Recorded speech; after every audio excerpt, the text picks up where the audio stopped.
నమస్కారం. ఘంటారావానికి స్వాగతం. ముందుగా ప్రధానాంశాలు. అమరావతిలో డీప్ టెక్నాలజీ ఐకానిక్ భవనం నిర్మించాలన్న సీఎం. 2029 నాటికి 5 లక్షల ఐటీ వర్క్ స్టేషన్లు సిద్ధం చేయాలని ఆదేశం.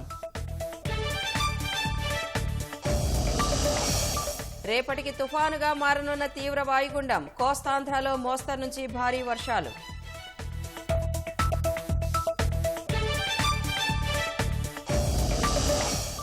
ఎస్సీ ఎస్టీ బీసీలకు వ్యవస్థ మొత్తం వ్యతిరేకంగా ఉందన్న రాహుల్. సంవిధాన్ రక్షక్ అభియాన్ కార్యక్రమంలో విమర్శ.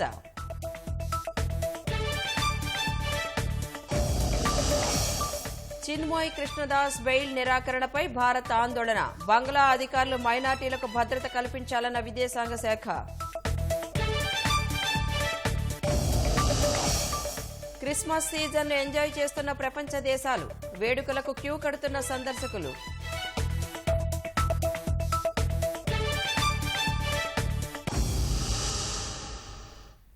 హైదరాబాద్ హైటెక్ సిటీ తరహాలోనే అమరావతిలో డీప్ టెక్నాలజీ ఐకానిక్ భవనం నిర్మించాలని ముఖ్యమంత్రి చంద్రబాబు అధికారులను ఆదేశించారు. నూతన ఐటీ పాలసీపై సీఎం సమీక్షించారు. 2029 నాటికి 5 లక్షల ఐటీ వర్క్ స్టేషన్లు అందుబాటులోకి తెస్తామని ముఖ్యమంత్రి తెలిపారు. నూతన ఐటీ పాలసీపై సీఎం చంద్రబాబు సమీక్ష నిర్వహించారు. హైటెక్ సిటీ తరహాలోనే అమరావతిలో డీప్ టెక్నాలజీ ఐకానిక్ భవనం నిర్మించాలని, అందుకు కావలసిన ప్రతిపాదనలు సిద్ధం చేయాలని అధికారులను ఆదేశించారు. ఐటీ సంస్థలు, ఐటీ డెవలపర్లకు ఇవ్వాల్సిన ప్రోత్సాహంపైన సీఎం చర్చించారు. 2029 కల్లా రాష్ట్రంలో 5 లక్షల వర్క్ స్టేషన్లు, 2034 కల్లా 10 లక్షల వర్క్ స్టేషన్లు ఏర్పాటు చేసేలా ప్రణాళికలు రూపొందించాలని ఆదేశించారు. కో వర్కింగ్ స్పేస్లు, కార్యాలయ సముదాయాల నిర్మాణానికి అవసరమైన భూములు సబ్సిడీపై లీజుకు ఇవ్వడం, సింగిల్ విండో విధానంలో మౌలిక వసతుల కల్పనకు అనుమతులు ఇవ్వడం, ఐటీ సంస్థలకు ఇండస్ట్రియల్ పవర్ టారిఫ్ కింద తీసుకురావడం వంటి అంశాలపై సీఎం అధికారులకు దిశానిర్దేశం చేశారు. స్టార్టప్ పాలసీలో భాగంగా ఎస్సీ, ఎస్టీ, బీసీ, మైనార్టీ, మహిళలకు 25 లక్షల వరకు సీడ్ ఫండింగ్ ఇచ్చేలా ప్రణాళికలు రూపొందించాలని అధికారులకు ముఖ్యమంత్రి సూచించారు.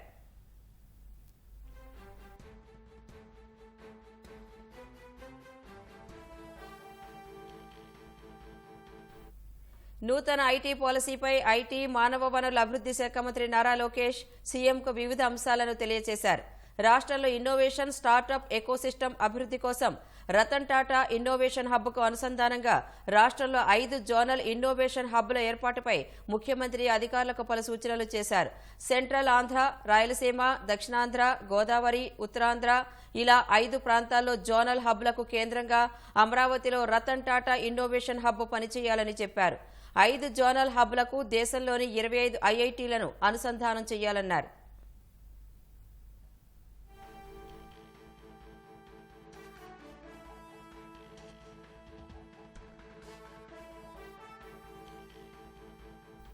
ప్రతి నెల ఐటీ రంగంలో ఉద్యోగాల కల్పనే లక్ష్యంగా అధికారులు పనిచేయాలని అన్నారు. పాలసీ ప్రకటన అనంతరం జిల్లా కలెక్టర్లు కూడా వర్క్ స్టేషన్ల ఏర్పాటుకు అనువైన ప్రదేశాలను గుర్తించాలన్నారు.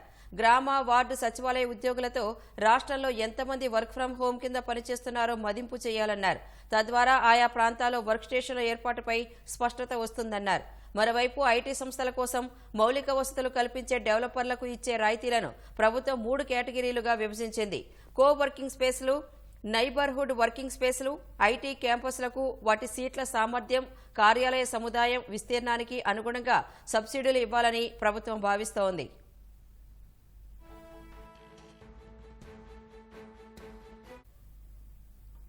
ఏపీ సహా 4 రాష్ట్రాల్లో రాజ్యసభ ఉప ఎన్నికలకు ఈసీ షెడ్యూల్ విడుదల చేసింది. ఆంధ్రప్రదేశ్, ఒడిషా, పశ్చిమ బెంగాల్, హర్యానాల్లో ఖాళీ అయిన 6 రాజ్యసభ స్థానాలకు ఉప ఎన్నిక షెడ్యూల్ ఇచ్చింది.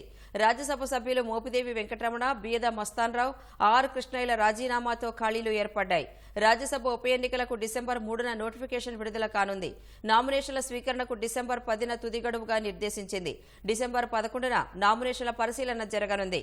నామినేషన్ల ఉపసంహరణకు డిసెంబర్ 13 వరకు తుది గడువు విధించింది. డిసెంబర్ 20న రాజ్యసభ ఉప ఎన్నికల పోలింగ్ జరగనుండగా అదే రోజు లెక్కింపు జరుగుతుందని షెడ్యూల్లో ఎన్నికల సంఘం పేర్కొంది. ప్రతి ఒక్కరికి రక్షిత మంచినీరు ఇవ్వాలనేది కూటమి ప్రభుత్వ ప్రధాన లక్ష్యమని ఉప ముఖ్యమంత్రి పవన్ కళ్యాణ్ అన్నారు.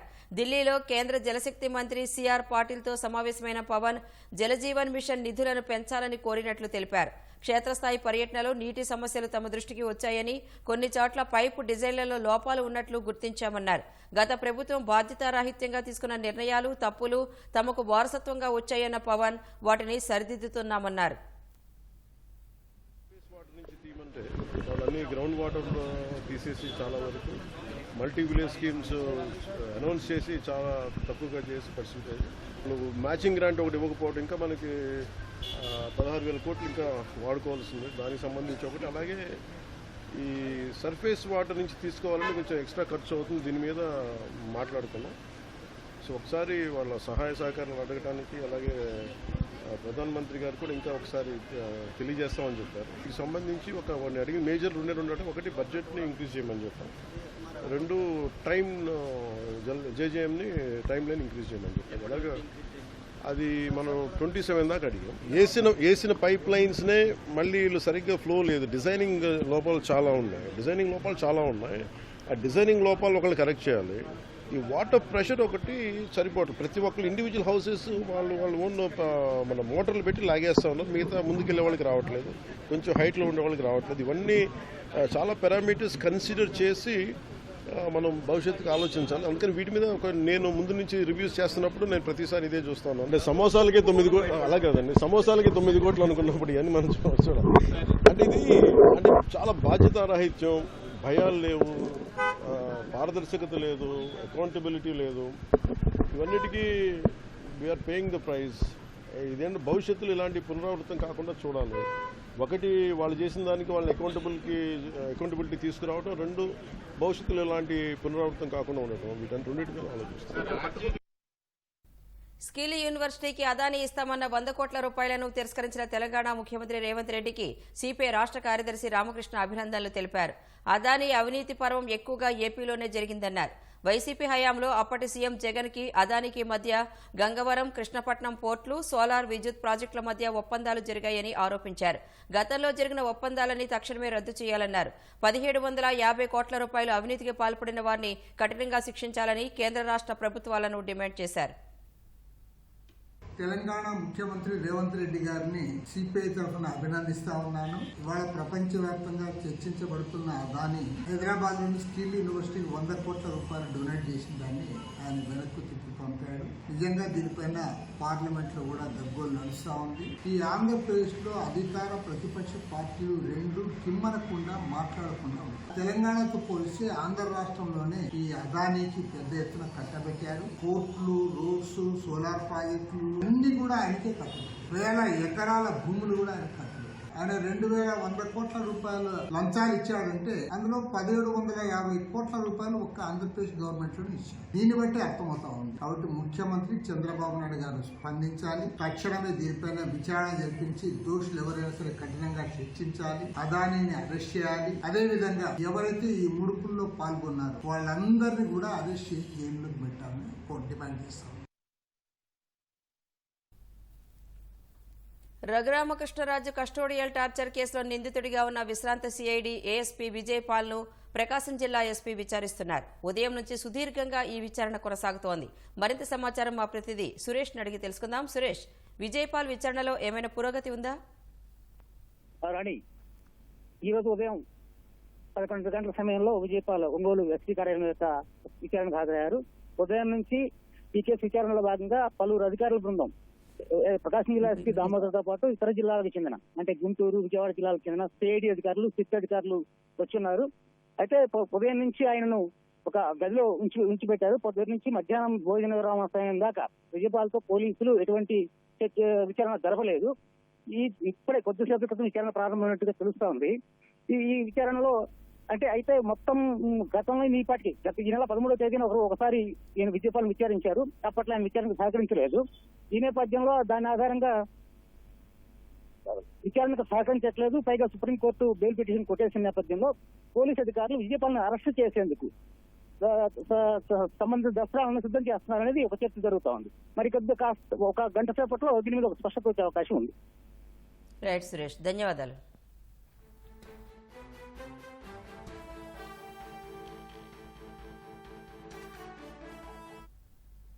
విశాఖ మధురవాడ జీవీఎంసీ జోన్ 2 కార్యాలయంలో ఏసీబీ అధికారులు సోదాలు నిర్వహిస్తున్నారు. ఉడా కాలనీ రోడ్లోని వైశాఖి పెరల్ అపార్ట్మెంట్లో ఉంటున్న కమిషనర్ ఇంటిలోనూ ఏసీబీ అధికారులు ఏకకాలంలో సోదాలు చేస్తున్నారు.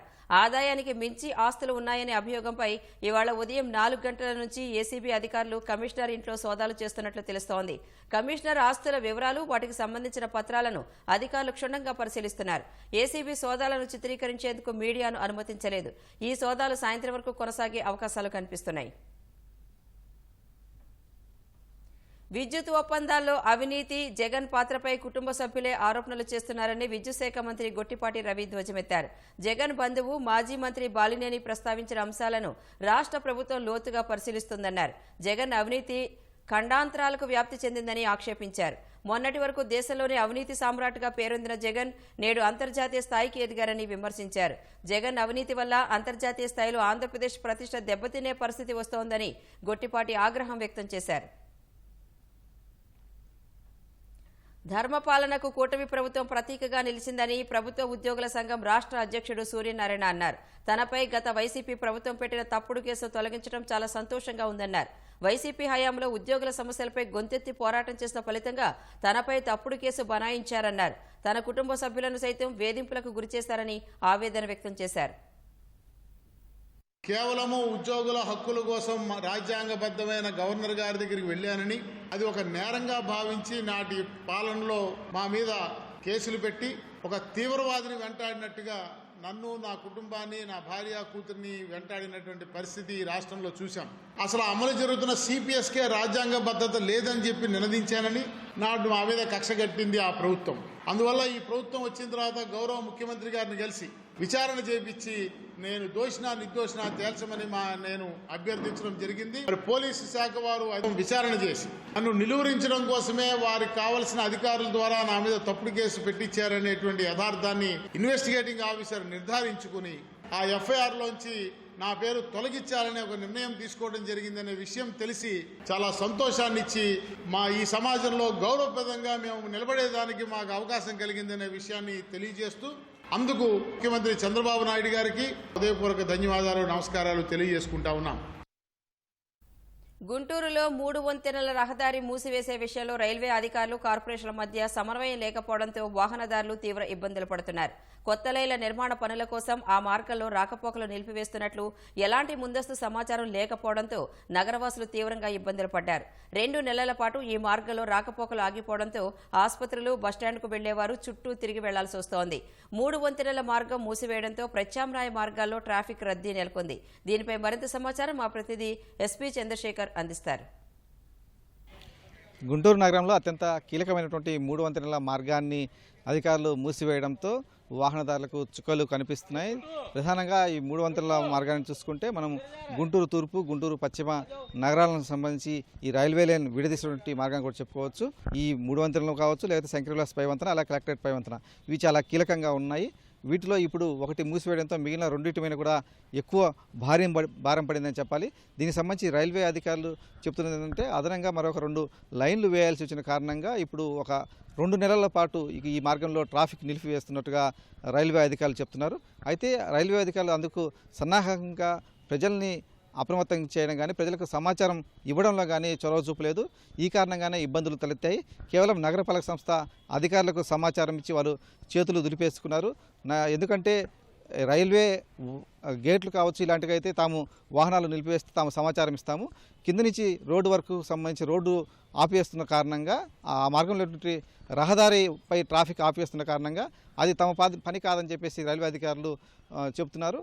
కేవలం నగరపాలక సంస్థ అధికారులకు సమాచారం ఇవ్వడంతో వాళ్ళు ఒక్కరోజు ముందు మాత్రమే ప్రజలకు ఒక ప్రెస్ నోట్ రూపంలో ఒక ప్రకటన జారీ చేసి 3 వంతెనల రహదారిని 60 రోజుల పాటు నిలిపివేస్తున్నట్టుగా ప్రకటించారు. ఈ కారణంగా ప్రజలు ఇబ్బందులు పడాల్సినటువంటి పరిస్థితి ఏర్పడింది. చాలా ఇబ్బంది. అందరూ ఏసీ కాలేజ్ మీద కూడా వెళ్ళాల్సిందే, ఫ్లైఓవర్ మీద కూడా. ఇటు నుంచి వచ్చే వాళ్ళందరూ ఆ ఏసీ కాలేజ్ మీద కూడా వెళ్ళి అటు తిరిగి అటు చూసుకొని ఆ నెహ్రూ నగర్ నుంచి అటు ఇటు సైడ్ వచ్చేవాళ్ళంతా అటు రావచ్చు. బాధపడతాం తప్ప ఇక వాళ్ళు తీయాలి గవర్నమెంట్, త్వరగా చేస్తే బాగుండు. అది కూడా నెహ్రూ నగర్ కూడా అండర్ గ్రౌండ్ వేస్తే బాగుంటుందని గవర్నమెంట్ ఎన్నో తరతరాల నుంచి అది అసలు అండర్ గ్రౌండే లేదు నెహ్రూ నగర్. దానికి చదువుకున్న వాళ్ళు మనం ఐడెంటిఫై చేస్తాము, చదువు లేని వాళ్ళకి కొద్దిగా ఇబ్బంది అవుతుంది కదా, అది పేపర్లో వాళ్ళు చూడరు, యాడ్లు చూడరు. అలాంటప్పుడు జనం పబ్లిసిటీ చేయాలి. 25వ తారీఖు నుంచి డైవర్ట్ అవుతుంది అని అంటే అనుకొని జనంతా ట్రాఫిక్ అయ్యేవాళ్ళు. ఒకేసారి వీళ్ళు వచ్చేసి ఎడ్యుకేటెడ్కి మాత్రమే తెలుస్తుంది కానీ అన్ఎడ్యుకేటెడ్కి తెలియదు. ఇప్పుడు చాలా ఇబ్బంది అవుతుంది స్కూల్కి వెళ్ళే పిల్లలకు కానీ, కాలేజీకి వెళ్ళే స్టూడెంట్స్కి కానీ, దర్ ఆర్ ఎంప్లాయీస్కి కానీ, what ever it may be, మొత్తానికి మాత్రం ఇబ్బంది. పేషెంట్ ఉండి మొత్తం తిరిగి వెళ్ళాలి అంటే ఇట్స్ నాట్ ఎ మ్యాటర్. ముందే తెలియదు ఇక్కడ క్లోజ్ చేశారని, ఇంకో వంతెన కడుతున్నారు అంటున్నారు. తిరిగి అరండల్పేట వైపు వెళ్ళాలి, అది ఆల్రెడీ చాలా ట్రాఫిక్ ఉంటుంది. మరి అది ఎప్పుడు కడతారు, ఎలా కడతారు చూడాలి. ముందుగా ఏదన్నా ఇచ్చి ఒక పక్క దావా ఇచ్చినట్టే బాగుండేది. మొత్తం తిరిగి రావాలంటే దానికి సరిపోతుంది అరండాలపేట బ్రిడ్జి, లేకపోతే ఇటు కాంకరకొండ గేట్. ఎటు వెళ్ళినా ఇటు నుంచి రావాల్సిందే కదా, అండర్ గ్రౌండ్ నుంచి. నెహ్రూ నగర్లో నుంచి రావాలన్నా అక్కడ గేట్ పడి 2 గంటల దాకా లేటు. ఇప్పుడు మన బస్ స్టాండ్కి వెళ్ళాము, ఇటు వెళ్ళాల్సింది, లేదా అటు వెళ్ళాల్సిందే. చాలా కష్టం అవుతుంది. ఆటకి వెళ్ళిన ట్రాఫిక్ అవుతుంది, గంటల పడుతుంది, ట్రాఫిక్ అవుతుంది. అప్పటి మనకు పొలగాట్ల అసలు రాత్రి 7 వస్తే ఇంటికి కట్టుగా 9 నాకు వెళ్ళేసరికి. 300ల మార్గంలో వాహనాల రాకపోకల నిలిపివేతపై మాట్లాడేందుకు మనతో పాటు డీఎస్పీ రమేష్ గారు ఉన్నారు. సార్, ఎందుకోసం ఈ మార్గంలో వాహనాలు నిలిపేయాల్సి వచ్చింది, ప్రజలకు ఎలాంటి సమాచారం ఇస్తారు? నమస్తే అండి. ఇది సెంట్రల్ గవర్నమెంట్ సంబంధించినటువంటి construction, railway construction, extension of bridge. Already ఒక 6 ట్రాక్స్ ఉన్నాయి, మిగతా 5 రైల్వే ట్రాక్స్ నిమిత్తం ఇది తీసుకున్న నిర్ణయం. ఇది సెంట్రల్ గవర్నమెంట్ దీని మీద మున్సిపల్ కమిషనర్ గారు, తర్వాత మిగతా అధికారులంతా కూడా దీని మీద నిర్ణయం తీసుకుంటాం జరిగింది. వర్క్స్ నిన్నటి నుంచి స్టార్ట్ చేశారు. దాని మీద ట్రాఫిక్ సంబంధించి మా గౌరవ ఎస్పీ గారు శ్రీ సతీష్ గారి యొక్క పర్యవేక్షణలో, వారి యొక్క ఇన్స్ట్రక్షన్ ప్రకారం ఈ ట్రాఫిక్ ఎటువంటి కంజెషన్ లేకుండా కూడా అన్ని చర్యలు తీసుకుంటాం జరిగింది. అయితే నిన్న ఫస్ట్ రోజు కాబట్టి ఆల్రెడీ మేము మీడియా ద్వారా ఇన్ఫామ్ చేస్తాం జరిగింది. ఫస్ట్ రోజు కాబట్టి కొంచెం కంజెషన్ ఉంది. ఈ రోజున కూడా మళ్ళీ రివ్యూ చేసుకొని అందరు అధికారులు కూడా నేను ట్రాఫిక్ డిఎస్పీ, నేను, తర్వాత వెస్ట్ సిఐ గారు, ట్రాఫిక్ వెస్ట్ సిఐ గారు, తర్వాత ఈస్ట్ సిఐ గారు, తర్వాత ఎస్ఐస్ అంతా కూడా మిగతా అన్ని పాయింట్స్లో కూడా ఉండి డైవర్షన్కి ప్రజలకు ఎటువంటి ఇబ్బంది లేకుండా చూస్తామని చెప్పేసి మేము ఆన్ డ్యూటీలో ఉన్నాము. ట్రాఫిక్ సమస్య లేకుండా చర్యలు తీసుకున్నట్టుగా ప్రత్యామ్నాయ మార్గాలను కూడా పోలీసులు సూచిస్తూ ఉన్నారు. అయితే ఈ 300ల మార్గం వద్ద పనులు జరిగేటువంటి 60 రోజుల పాటు ప్రజలకు కొంత ఇబ్బందులు అయితే తప్పలేవు. ఎందుకంటే ఇది చాలా అత్యవసర మార్గం కూడా చెప్పుకోవచ్చు. త్వరలో శంకర విలాస్ పై వంతెన కొత్త వంతెన నిర్మాణ పనులు ప్రారంభం కానున్న తరుణంలో ఫ్లైఓవర్ పనులు ప్రారంభమైతే కనీసం 2-3 సంవత్సరాలు పడుతుంది. కాబట్టి అప్పటి మధ్యలో ఈ రైల్వే పనులు చేపట్టడం వీలు కాదు. అక్కడ పనులు ప్రారంభమైన తర్వాత ఈ మార్గంలోనే ప్రధానంగా ట్రాఫిక్ వెళ్లాల్సినటువంటి అవసరం ఉంటుంది. అప్పట్లో పెద్ద వాహనాలు కూడా ఈ మార్గంలో వెళ్లేందుకు వీలుగా కూడా అధికారులు ఏర్పాటు చేస్తున్నారు. ఎందుకంటే కొంత రోడ్డును కొద్దిగా లోపలికి తవ్వడం ద్వారా పెద్ద వాహనాలు అంటే బస్సులు లాంటివి కూడా వెళ్లేందుకు వీలుగా కూడా ఏర్పాటు చేస్తున్నారు. ప్రధానంగా ట్రాఫిక్ అంతా కూడా చాలా ఎక్కువగా ఉంటుంది కాబట్టి శంకర విలాస్ పై వంతెన మీద అది అక్కడ పనులు జరిగే సమయంలో అక్కడ ఆపేస్తే మొత్తం వాహనాలను కూడా ఎక్కువగా ఇటువైపుగా వెళ్తాయి. కాబట్టి అందుకు తగ్గట్టుగానే రైల్వే అధికారులు కావచ్చు, నగరపాలక సంస్థ అధికారులు కావచ్చు ఏర్పాట్లు చేస్తున్నట్టుగా చెప్తూ ఉన్నారు. కెమెరామెన్ కేశవతో Purna Chandrasekhar, ETV news, Guntur. SC, ST, బీసీల బాటలో ఉన్న అడ్డుగోడను ప్రధాని మోదీ, ఆర్ఎస్ఎస్ మరింత బలోపేతం చేస్తున్నాయని లోక్సభ మిత్రపక్ష నేత రాహుల్ గాంధీ ఆరోపించారు. ఆ గోడను బలహీనపరిచేందుకు యూపీఏ ప్రభుత్వం చర్యలు తీసుకున్నప్పటికీ ఎంత చేయాలో అంత చేయలేకపోయిందని అంగీకరించారు. సంవిధాన్ రక్షక్ అభియాన్ కార్యక్రమంలో పాల్గొన్న రాహుల్ పార్లమెంట్లో జరిగిన రాజ్యాంగ దినోత్సవ కార్యక్రమాన్ని ప్రస్తావించారు. ప్రధాని మోదీ రాజ్యాంగం చదవలేదని, అందుకు తాను గ్యారంటీ అని అన్నారు. ప్రధాని మోదీ రాజ్యాంగం చదివి ఉంటే ఇలా చెయ్యరని రాహుల్ విమర్శించారు. దేశంలోని మొత్తం వ్యవస్థ ఎస్సీ, ఎస్టీ, బీసీలకు వ్యతిరేకంగా ఉందన్నారు. వారి మార్గంలో ఉన్న అడ్డుగోడ క్రమంగా బలపడుతోందన్నారు. తాము ఆ గోడను బలహీనం చేసేందుకు ప్రయత్నిస్తే బీజేపీ కాంక్రీట్తో బలోపేతం చేస్తోందన్నారు. తెలంగాణలో నిర్వహిస్తున్న కులగణను చారిత్రాత్మక అడుగుగా అభివర్ణించిన రాహుల్ రాబోయే రోజుల్లో కాంగ్రెస్ అధికారం చేపట్టే రాష్ట్రాలు ఆ పని చేస్తుందని తేల్చి చెప్పారు. బంగ్లాదేశ్ సమ్మిళిత్ సనాతన్ జాగరణ్ జోటే అధికార ప్రతినిధి చిన్మోయ్ కృష్ణదాస్ అరెస్ట్, బెయిల్ నిరాకరణపై భారత్ ఆందోళన వ్యక్తం చేసింది.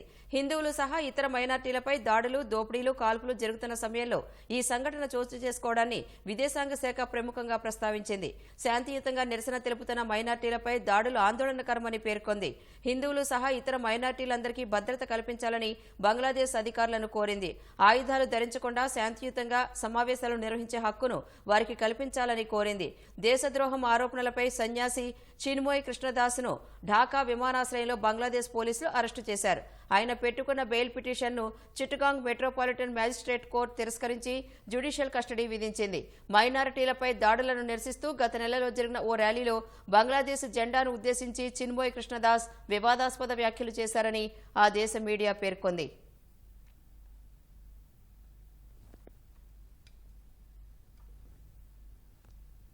అమెరికా అధ్యక్షుడు జో బైడెన్ 2 టర్కీ కోళ్లకు క్షమాభిక్ష ప్రసాదించారు. అవి చనిపోయేంత వరకు వాటిని ఎవరూ చంపి తినకుండా ధైర్యంగా బతికే అవకాశం ఇచ్చారు. థ్యాంక్స్ గివింగ్ వేడుకల్లో భాగంగా అధ్యక్షుడు టర్కీ కోళ్లను క్షమించే సంప్రదాయం అమెరికాలో 160 ఏళ్లుగా కొనసాగుతోంది. దీని వెనుక ఆసక్తికరమైన కథ ఉంది. The 2 turkeys are named after Delaware state flower, the peace blossom. And by the way, Delaware has a long history of growing peaches. America అధ్యక్షుడు జో బైడెన్ 2 టర్కీ కోళ్లకు క్షమాభిక్ష ప్రసాదించారు. ప్రతి ఏటలాగే ఈసారి ఆ 2 కోళ్లు స్వేచ్ఛగా విహరించే అవకాశం కల్పించారు. థ్యాంక్స్ గివింగ్ డే వేడుకల్లో భాగంగా పీచ్ బ్లోసోమ్ అనే 2 టర్కీ కోళ్లకు మానవ వధ నుంచి అగ్రరాజ్యాధీశుడు విముక్తి కల్పించారు. ఆ 2 టర్కీలు వాటి శేష జీవితాన్ని మిన్నెసోటాలో గడపనున్నాయి. 82 ఏళ్ల బైడెన్కు అగ్రరాజ్యాధిపతిగా ఇవే చివరి రోజులు. వచ్చే ఏడాది ట్రంప్ అమెరికా అధ్యక్షుడు కానున్నారు. ఈ నేపథ్యంలో 46వ అధ్యక్షుడి హోదాలో సౌత్ లాన్ వేదికగా బైడెన్ టర్కీ పార్డాన్ కార్యక్రమం నిర్వహించారు. బైడెన్ సొంత రాష్ట్రం డెలావర్ అధికారిక పుష్పాలైన పీచ్ బ్లోసోమ్ పేర్లను ఆ టర్కీలకు పెట్టారు. బైడెన్ ముందు ఉన్న పీచ్ అరుస్తూ అటూ ఇటూ తిరుగుతూ ఉండగా అది తనకు బతికేందుకు అవకాశం ఇవ్వమని వేడుకుంటోందంటూ జోక్ చేసి బైడెన్ నవ్వులు పోయించారు. They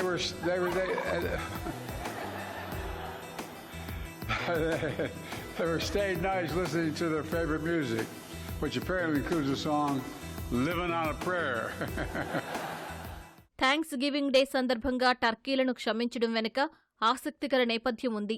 1863లో అమెరికా సివిల్ వార్ సమయంలో అబ్రహాం లింకన్ కుమారుడు టాడ్ జాక్ అనే టర్కీ కోడిని వదిలిపెట్టాలని తండ్రిని అభ్యర్థించాడు. అందుకు లింకన్ సరే అన్నారు. అప్పటినుంచి శ్వేతసౌధంలో ఈ సంప్రదాయం మొదలైంది. 1889లో జార్జ్ బుష్ అధికారిక సంప్రదాయంగా గుర్తింపునిచ్చారు.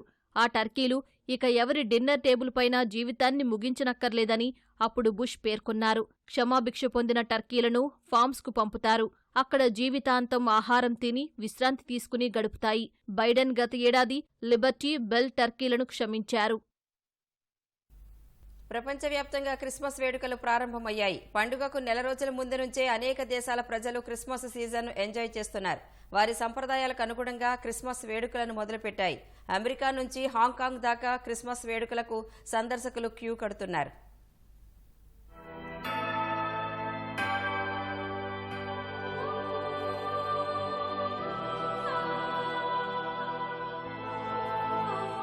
క్రిస్మస్ వేడుకలు దగ్గర పడుతుండటంతో ప్రపంచవ్యాప్తంగా వివిధ దేశాల్లో సందడి నెలకొంది. అమెరికా అధ్యక్ష భవనం వైట్ హౌస్లోని బ్లూ రూంలో కొలువుదీరనున్న క్రిస్మస్ ట్రీ అక్కడకు డెలివరీ అయింది. ఫ్రేజర్ ఫిర్ ట్రీని US first lady Jill Biden అందుకున్నారు. ఫ్రేజర్ ఫిర్ను అందించిన నార్త్ కరోలినాకు చెందిన కార్ట్నర్ కుటుంబానికి జిల్ బైడెన్ కృతజ్ఞతలు తెలిపారు. వాటికన్ సిటీలో 5.5 టన్నుల ఎర్రని ఫిర్ను క్రెయిన్ సాయంతో సెయింట్ పీటర్స్ స్క్వేర్లో నిలబెట్టారు. ఉత్తర ఇటలీలోని ఆల్టో అడిగే పర్వతాల నుంచి 70 ఏళ్ల వయసున్న ఈ చెట్టును తీసుకొచ్చారు.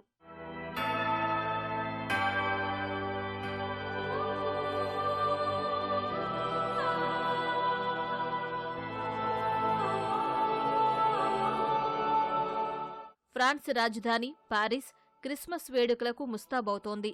చాంప్స్ ఎలీసీస్లో క్రిస్మస్ విద్యుత్ దీపాలను ఆన్ చేసి బాణాసంచా కాల్చారు. పోర్చుగల్లోని లిస్బన్ నగరంలో సంప్రదాయ ట్రీ లైటింగ్ వేడుకను ఘనంగా నిర్వహించారు. రాజధానిలో లైట్ షో, కాన్సెర్ట్లకు వేలాది మంది స్థానికులు, పర్యాటకులు హాజరై ఎంజాయ్ చేశారు.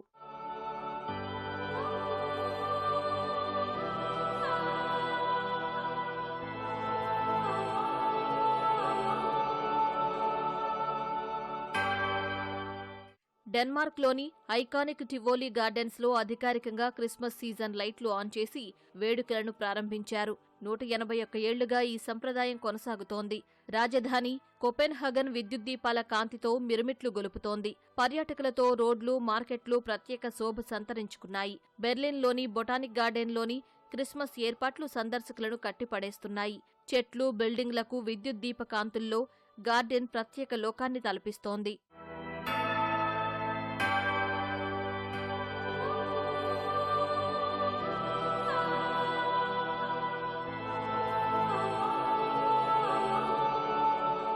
యూకే లిగోలాండ్లో క్రిస్మస్ కోసం లిగో ఇటుకలతో ఒక చెట్టు నిర్మించారు. ఇందుకు 3,64,000 ఇటుకలను ఉపయోగించారు నిర్వాహకులు.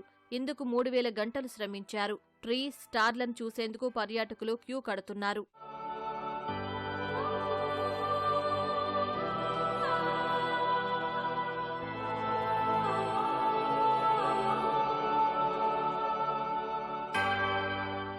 హంగేరీ, ఆస్ట్రేలియాలో క్రిస్మస్ శోభ ఉట్టిపడుతోంది. మార్కెట్లు కిక్కిరిసిపోయాయి. కుటుంబ సభ్యులు, స్నేహితులతో సెలవులను పర్యాటకులు, స్థానికులు ఆస్వాదిస్తున్నారు. ప్రత్యేక క్రిస్మస్ ఆహార పదార్థాలను రుచి చూస్తున్నారు.